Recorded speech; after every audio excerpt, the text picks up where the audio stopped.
everyone, my name is Nate, and I'm currently building out my second van. I was originally planning on doing 3 things for this video: fixing my coolant leak, changing the oil, and changing the brakes. But I only got around to doing the first 2, so ignore me when I talk about doing the brake change. Alright, with that said, enjoy the video. I gotta get back some editing.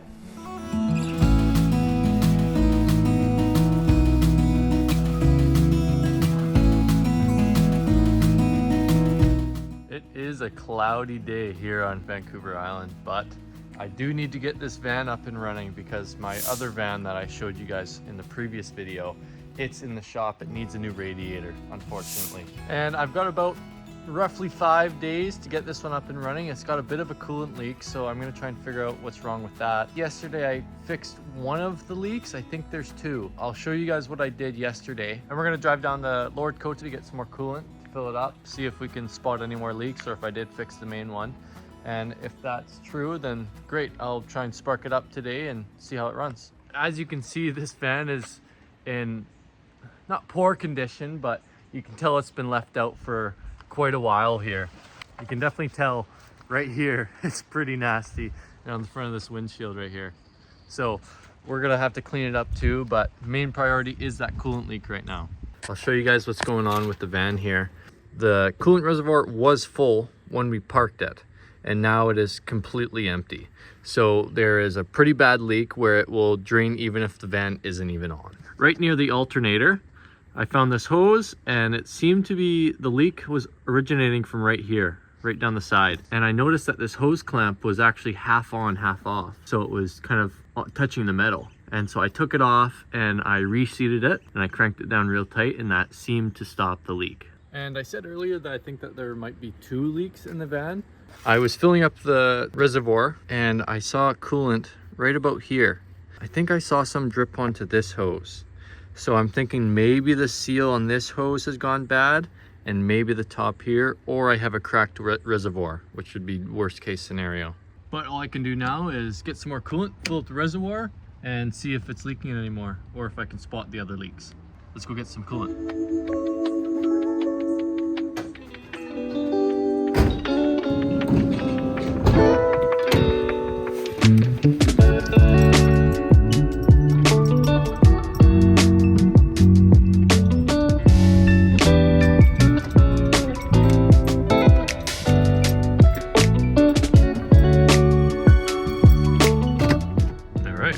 Good. Hey, do you have a certain type of coolant? I think it's called Xerex G48. Is there a brand? Yeah. It's okay. All right. Sorry. Thanks. Okay, so coolant acquired. Although I forgot to get a funnel, so I got to go back in there.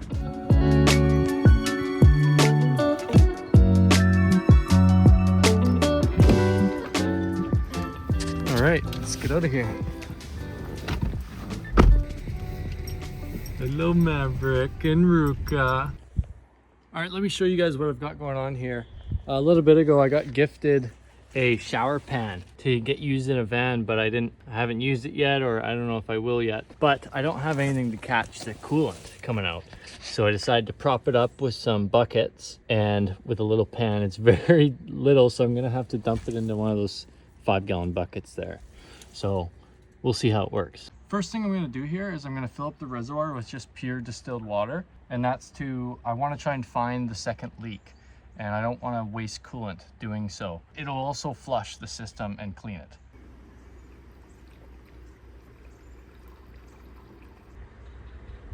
So far I'm not seeing any leaks. Like I was saying earlier, I saw a bit of water here, but it must have been just spilt coolant. I didn't have the funnel before, so I must have just spilt it. The place where it was leaking before, right beside the alternator, seems to be completely dry, so I think we're good. So now that we have pure water in there, I have to drain it now, and I'll show you guys how to do that. This is the engine bay right here. Go next to the windshield fluid. It's a bit hard to find in the Mercedes Sprinter, but this is your nozzle right here. You turn it, you can pull it out. That's gonna be your fluid. Now my shower pan is looking mighty useful now, but that's getting filled up pretty quickly, so that's what I meant. I'm gonna have to dump it out in the 5-gallon bucket. And you can see that fluid now is draining clear, so that means I've gotten most of the old coolant out. Now it's all done draining, I'm going to put the plug back in. Nice and sealed. And I only had to dump that pan like 2 times during the flush, so it's pretty good. For the coolant, I bought a concentrated coolant, so you must add water. I'm gonna do a 50-50 mix, and it's just gonna be easier if I dump this in a bucket and mix it perfectly 50-50 before I put it in my reservoir.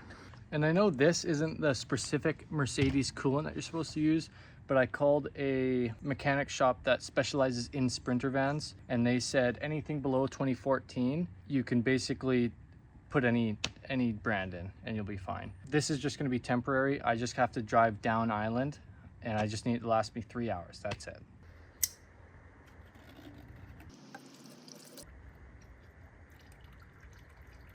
So now I've got this filled with water. Mix it in the bucket, 50-50.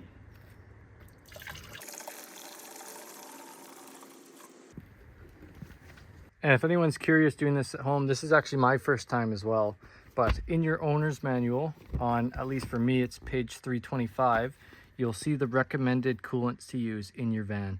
It also tells you if your vehicle has lost coolant, mix with equal parts water and antifreeze. So that's where I'm basing my information off of. Also, huge shout out to Mercedes Sprinter DIY on YouTube. I watch a lot of his stuff and he's taught me a lot about the Mercedes Sprinter. So if you own one of these things, it's good to know about it. I recommend watching his channel. So now we're gonna go in with the actual coolant since there's nothing in the system anymore. And the Sprinters take, I think, I might be wrong on this, but around 10 liters or 12 liters of coolant. So we got our coolant all put in now. We're gonna put on the cap, turn on the van, hopefully it starts, and hopefully everything goes all right. So we're gonna see if this thing is alive. Okay. And we have it started. As you can see, it's lowering, so I'm gonna have to add more. Hopefully it doesn't lower any more than that. But she sounds good. Guys, this thing runs, and it runs good. A few messages on there, but she runs like a champ. Very, very good.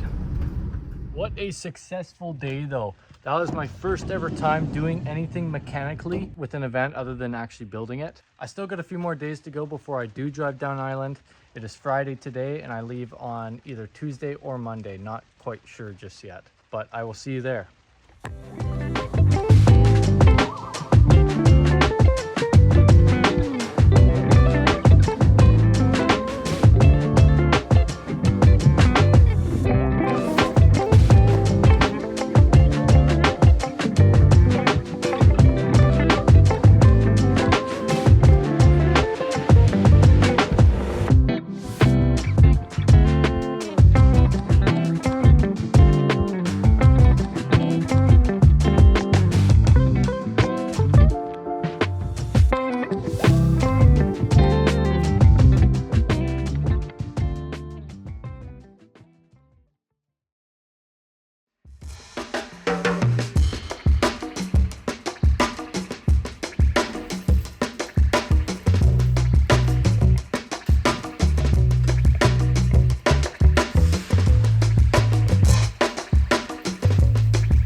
It's been a little while since I've seen you last. Last time I filmed, I think it was on the day I was traveling here. Some unexpected things happened with the other van that I was working on, and you might be thinking, well, what van are you seeing in now? This one's actually my dad's. I'm gonna be doing the oil change on this van as a replacement part of the video for the other van that I was working on with the coolant leak. Throughout driving it, I noticed that there was an oil leak, and that's just out of scope for my personal abilities. I don't trust myself dealing with oil leaks just yet. And if you guys have never cooked your eggs in bacon grease, I can't suggest anything better than that. Sunny side up, scrambled. Can't beat it. And also for the last little bit, acne's been winning on my face recently, so apologize for that. I'm not very happy about it either. But that oil leak sucks because it's just going to delay, well, for one, delay working on that van, actually building the interior, but also it's going to delay this video going out, which is a bit unfortunate, but it's my second video. I don't think anybody's waiting for anything, so I think we're fine on that end. Also, just so you guys know a little bit of the future of this channel, I plan to upload throughout the entire build of what my family calls the long van, and after that van is done being built, I'm most likely going to finance my own van and build that out as well, so I'll make videos throughout that entire build process. Once I finish my personal van, I'm going to go out traveling, because that is something that I cannot get off my mind right now, and it is something that I need to do. I also want to try and do a road trip from the most western point of Canada to the most eastern point.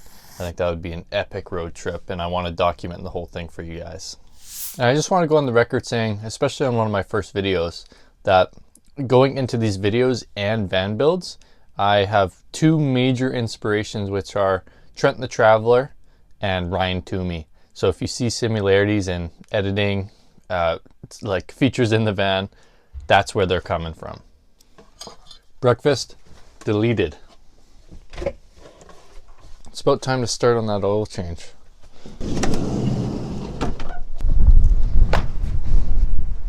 And this is what I'm going to be putting in the van: 5W30 ESP emission system protection, and obviously a new oil filter. And I had to buy another funnel because I forgot mine back up island. So I'm going to have to hold my camera the whole time. It is way too windy out there. I set up my tripod like 5 times and it blew away every time. One time with my phone on it and it almost broke the receiver for my brand new microphone. So I'm just going to have to do my best while holding my phone. First thing I did was to unscrew this cap, and that's just to allow airflow to help it drain easier and get the full amount out. I also took this piece out, which usually sits right here. And it's pretty easy to take out. You just kind of pry it back, lift it up, comes right out. I did this to get an easier access to the oil filter later on when I have to replace this. I hope you guys can't hear. I bet you guys are going to hear that wind. It is strong up here. I guess the next thing to do is just drain the oil now. So let's see how that goes. That was super loose. I'm not sure if that's a good sign or not. Wow. Look at how dark that oil is. These Sprinter vans take about 12 quarts of oil, so make sure you have a bin big enough to catch all that oil. So it's getting near the end there. I'm going to take this time to unscrew the oil filter to hopefully drain every last little bit of oil out of here. Thankfully, the last person to do the oil change just did the oil filter hand tight, so I was able to take it off without any special tools.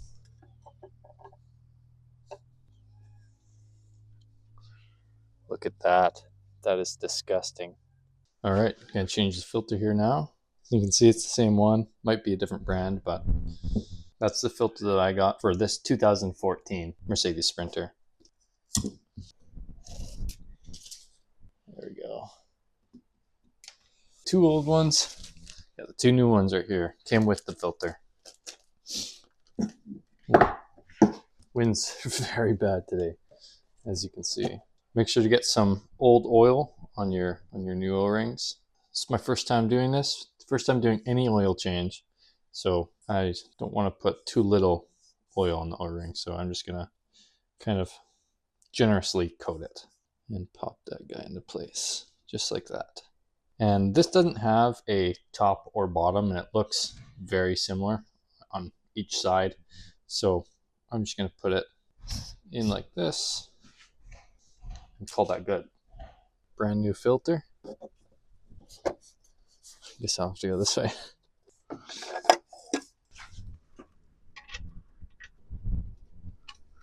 That's good. Maybe another little oomph for good measure. Oomph. Now that there's no oil and the oil filter's clean, and we can start filling.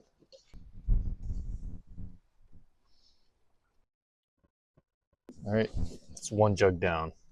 2 jugs down. Going in with the last 2 quarts here. All right, that's all 12 quarts in. Put the cap back on. All right, now let's start the van just to get the oil flowing through the engine and the new oil filter.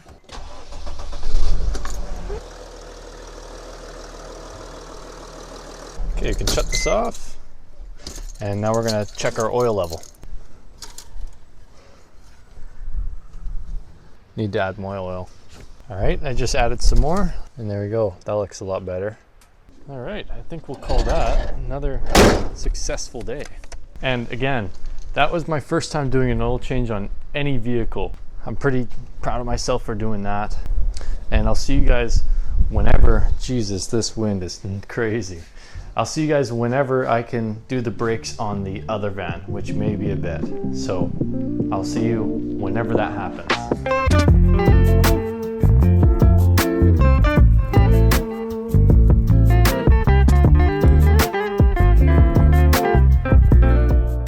Hey, it's Editing Nate again. Unfortunately, it's going to be a while before I can do the brake change on the new van. And sorry if this video felt a little bit all over the place. I plan to fix the coolant leak and do the oil and brake change all on the same van in the same video. But sometimes life will pull the lever on the railroad and skew you off track, even if it's just by a little bit. And I'm sure we can all relate to that in one way or another. Some people just went to bed in the house, so I gotta be a little bit quiet. If you've made it this far into my oddly structured second video, I can't thank you enough. I'll see you guys next time, which actually might be a camping video. We'll see. Bye.